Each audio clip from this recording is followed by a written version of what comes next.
Sa ibang balita, patuloy ang ginagawang hakbang ng mga kinauukulang ahensya ng gobyerno upang maibsan ang epekto ng sa katunayan, nakaalalay ngayon ng Local Water Utilities Administration o LUA sa ating mga kababayang apektado ng naturang phenomenon.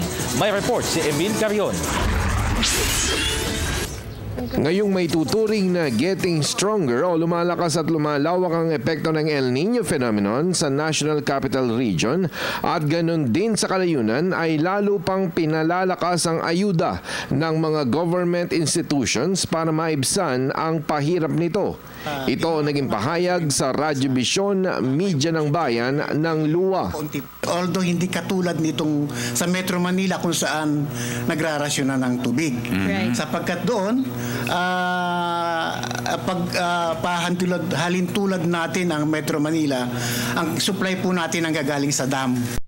Kung umuulan man ng malakas, hindi naman po lahat yan napupunta sa dam. Okay. So mas marami ang tubig na nagagamit kaysa tubig na pumapasok. Kung lumalakas man ang epekto, lalo pang pinaparamdam ang ayuda ng gobyerno. Inaasahan na 60% na ang magiging epekto ng El Nino sa huling bahagi ng taong 2015. Sa ngayon ay direktang ramdam ito sa National Capital Region, pero sa kanayunan ay hindi ito masyadong malakas dahil dito ay nagagamit ang mga manual water pumps, open water sources at mga deep wells. Pero ang mga tubig pananim ay hindi ligtas sa tagtuyot. Handa naman ang mga water engineers, designs at pondo sa LUA para magamit ng mga nangangailangan, pero ang paunang solusyon ng mga komunidad at ng mga LGU.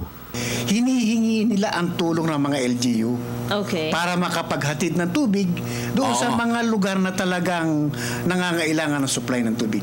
Pwedeng magkaroon ng partnership dito, ano po? Sa totoo lang po, talagang ang partnership is between Water District and LGU. Particularly yung supply at ating tinitingnan kung ano pa yung mga pangangailangan. At yung kanilang mga bacteriological test. Baka dapat na sisiguro natin na malinis yung sinusupply na tubig at kung merong problema, nandito naman po ang LUA na tutulong sa kanila.